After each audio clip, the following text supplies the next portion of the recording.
بخاری شریف کی حدیث بہت مستند صحیح حدیث. نبی صلی اللہ علیہ وسلم نے فرمایا جس وقت شوہر اپنی بیوی کو محبت کی نگاہ سے دیکھ رہا ہو اور بیوی شوہر کو محبت کی نگاہ سے دیکھ رہی ہو، اس وقت اللہ ان دونوں کو اپنی رحمت کی نگاہ سے دیکھ رہا ہو.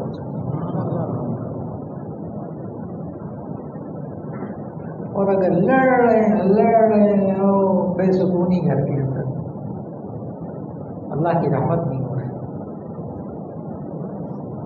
اللہ کی رحمت نہیں ہو رہی. یہ شادی کے بعد کی زندگی، ان میں محبت اور رحمت ہونا، یہ اللہ نے اپنی نشانی بتایا ہے قرآن میں. آیت پڑھنے لگا، میاں بیوی کے اندر محبت اور رحمت ہونا یہ اللہ کی نشانی ہے. وَمِنْ آيَاتِهِ أَنْ خَلَقَ لَكُم مِّنْ أَنفُسِكُمْ أَزْوَاجًا لِتَسْكُنُوا إِلَيْهَا وَجَعَلَ بَيْنَكُم مَّوَدَّةً وَرَحْمَةً. وَمِنْ آيَاتِهِ، اللہ کی نشانیوں میں سے ہے، أَنْ خَلَقَ لَكُم مِّنْ أَنفُسِكُمْ أَزْوَاجًا، کہ تم میں سے تمہارے جوڑے بنائے، وَجَعَلَ بَيْنَكُم مَّوَدَّةً وَرَحْمَةً، اور تمہارے درمیان اللہ نے مودت، محبت اور رحمت پیدا کی. میاں بیوی کے درمیان محبت یہ رحمت کی نشانی ہے.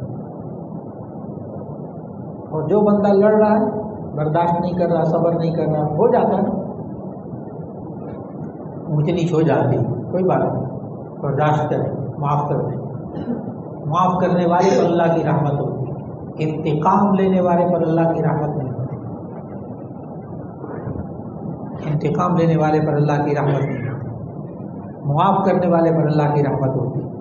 اور جو آپ سے کسی نے کچھ کہہ دیا، برا بلا کہہ دیا، کوئی زیادتی کر دی، آپ نے جناب صبر کر لیا. جو صبر کرنے والا ہوتا ہے نا، برداشت کرنے والا، وہ اپنے آپ کو کمزور نہ سمجھے. ایک تو اس پر اللہ کی رحمت ہوتی، جو صبر کرتا ہے اس پر اللہ کی رحمت ہوتی. اور اللہ کی رحمت سے بڑھ کر آگے پتہ کیا ہوتا ہے؟ صبر کرنے والا سوچے کہ اس کے ساتھ کیا ہے.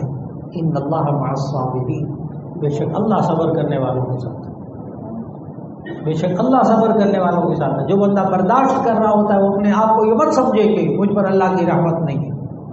نہیں، جو برداشت کر رہا ہے، صبر کر رہا ہے، اس پر اللہ کی رحمت ہے، بلکہ اللہ خود اس کے ساتھ ہے.